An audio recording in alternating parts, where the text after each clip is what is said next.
तण किती कच्च भरलंय ग बाई, कधी व्हायचं असलं. सकाळपासून एवढी एकच सरी आणली.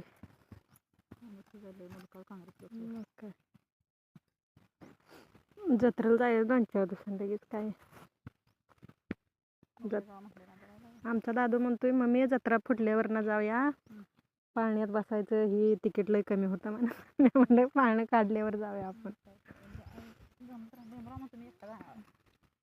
कधी जायचं त्या बागेकडे पर्यंत.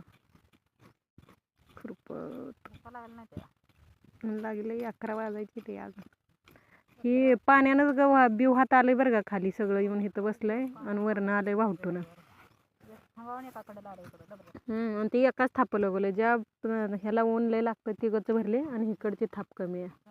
आणि बियाणे एकाच साईडवर बुडवलं नाही, बरोबर मध्ये बुडवले, कुठंच बसा येत नाही. ह्या बी ढुंब्यावर बी बसून खाली खुरपा येत नाही आणि सरीवर बी बसून खुरपा येत नाही.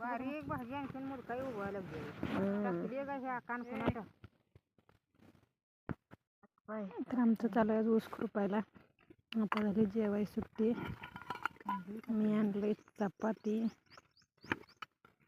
वरल्या मटरची भाजी, जेवणासंग खायला आणले वांग, कांद्याची पात, ही पात्रची भाजी, टमाट्याची चटणी, चपाती, शेवगी फुलपटी.